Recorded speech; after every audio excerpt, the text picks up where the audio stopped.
getting a sense of feeling that they will do what they have to do properly. We should not be hoodwinked into believing that because they have conducted a by-election here successfully and another one there, that is okay. But when it will come to the broader thing, which they have done before, okay, in terms of but you can see people are still jittery. And there could be a lot of things that they need to bring out.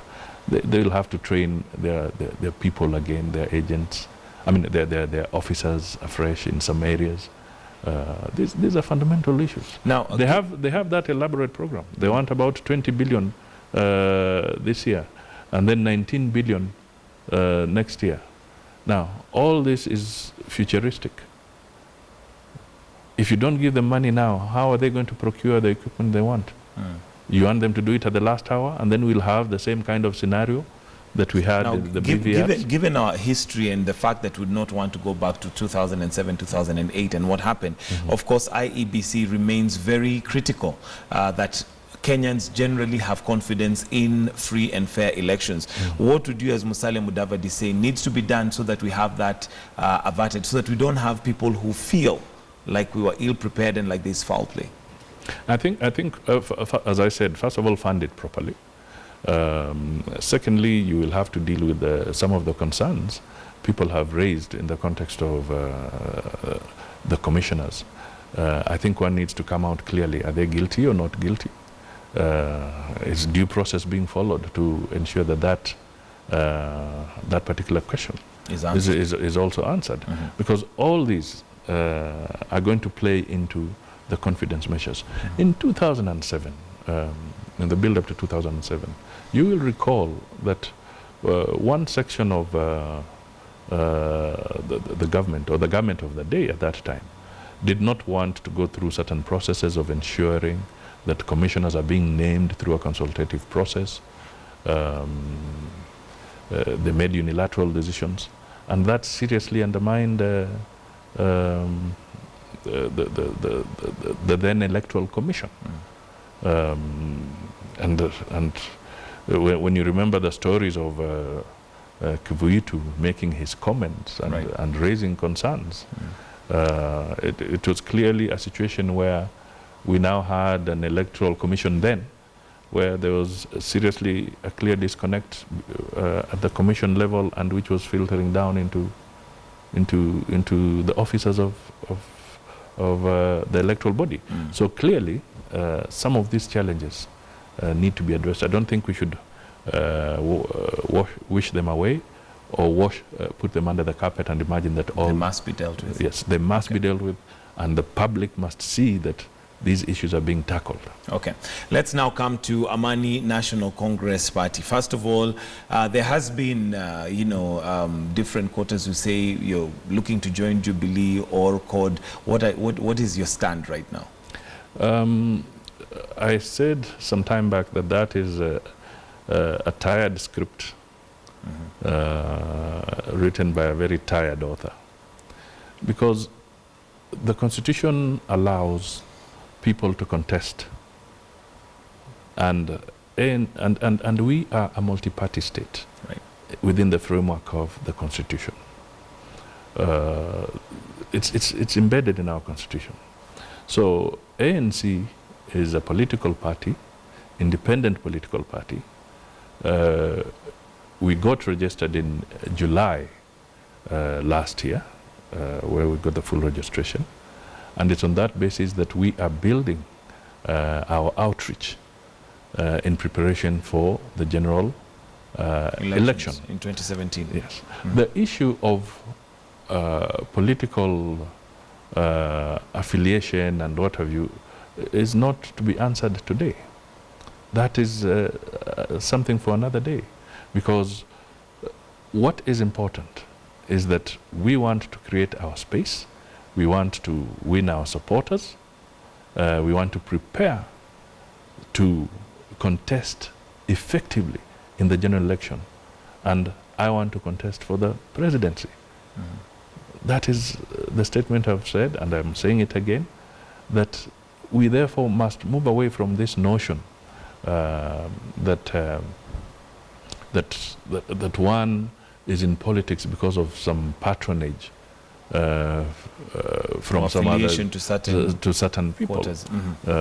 I think this is the mistake that, sorry to speak, but a mistake that is being repeated, in my view, by a very important constituency in our country, and that is the media, where they are stereotyping people not to look at any other possible options, but to continuously look at only a two-corridor.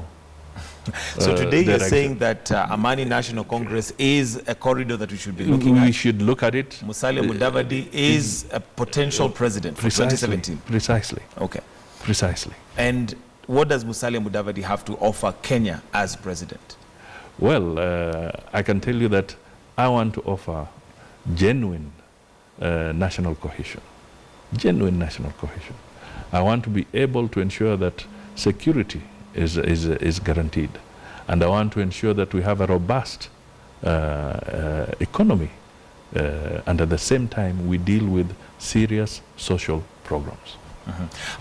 Let's start with, first of all, having cohesion, because that's a problem that as Kenya, we seem to be suffering from over a while, and I don't know how we'll overcome it. How would Musalia Mudavadi and Amani National Congress ensure that, first of all, Kenya is not divided on tribal grounds? You know, that's a very interesting question, because you see what happened in the last general election. The ruling coalition decided that they want to share the government on a 50-50 basis. Now, the moment they said that, and you're talking in a situation where 50% of the country may not have voted for you, so they clearly were cutting out other people. And we've had reckless statements that you're either in or you're out. Okay. Now, if you're building, you want to build national cohesion, I think it is important that you give sufficient confidence to all Kenyans. Let that Kenyan have their right. They can vote for you, they cannot vote for you. That is their constitutional right. But surely, as a taxpayer, that individual is also entitled to be part of the process of seeing the future and destiny of his country. So all these areas that we have seen where you see the key jobs, the strategic jobs and what have you being shared in a certain framework, and then giving peripheral assignments to the other Kenyans is an indication that somebody somewhere is not ready to share and to have other Kenyans participating. That is wrong. We need to correct that. So that is one aspect of cohesion. National. But go ahead. I was going to ask, how do you correct that, given that sometimes you'll find it's based on qualifications? One would have to be qualified to do a job. It should be qualification before tribe or community or... Precisely, my brother. And this is the point I'm trying to say. Are you trying to tell us that today only these two coalitions will provide the qualified people? Absolutely not. Yeah, precisely. Not. So let's broaden our scope as Kenyan people and say, let's open up. Let's have all Kenyans participating. Because you see, the moment this does not come in, it will filter into your security system. It will, and if it does, for instance, then you start dismantling a proper chain of command. Because then people start saying, look, in this area, the following are favored or those people are favored. We must find a way of getting rid of that. Okay. Yeah. One of the other major things that bedevils Kenya is corruption. How would ANC deal with corruption? Let us strengthen the institutions that have been provided for in the Constitution to work and to work independently. That there's no other comment that I can add to this, but just to say, let the judiciary work independently, let the EACC work independently, Have they not so far worked independently? Part of the question of working independently means, are they being funded appropriately? I can tell you, I want you to work independently, but then I make sure that you don't have the resources. Don't have the means and the tools. Yeah. Okay. So there are some fundamental issues here that really need to be addressed. So if we can respect the Constitution and ensure that the people who are being tasked and who are being recruited there are also adequately resourced and given the latitude, then it will be okay. Okay. Security. How would ANC now deal with security, given that we've had quite a number of challenges in that area?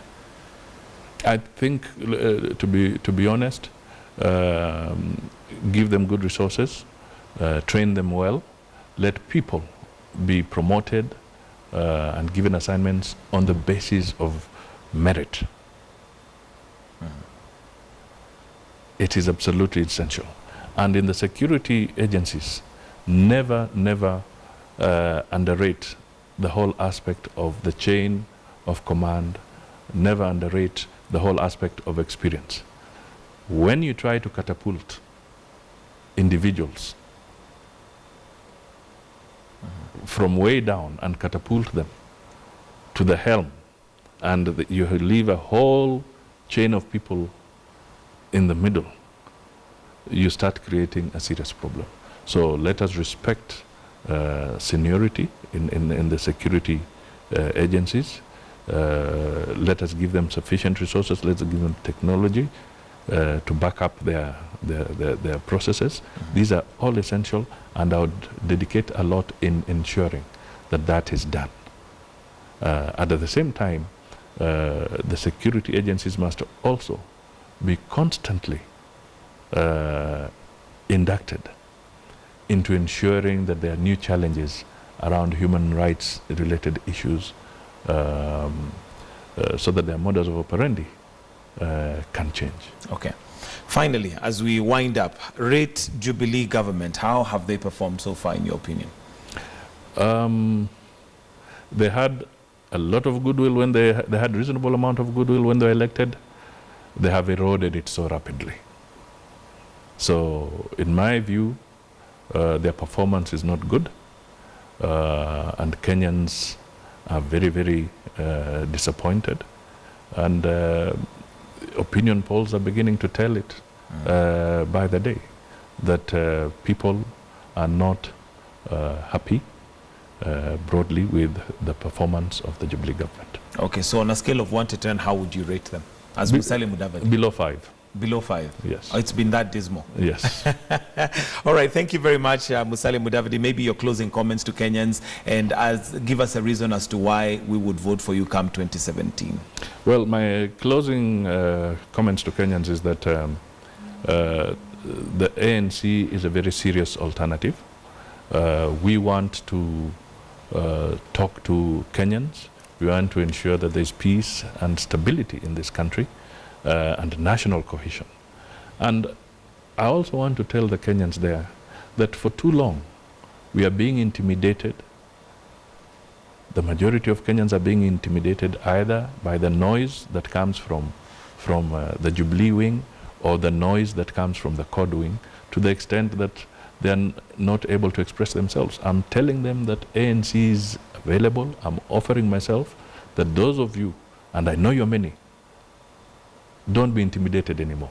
Let us work, and ANC is available for you. All right. Thank you very much, Honorable Musalia Mudavadi, the leader of Amani National Congress, our person of interest right there. And yeah, we shall be watching. And you've told us 2017, come 2017, your name is going to be on the ballot papers as going for president. So there you have it. That's why we're going to wind up person of interest this morning, and also wind up Morning Express. But we've got News Hour coming up in just about 4 minutes. So do stay with us.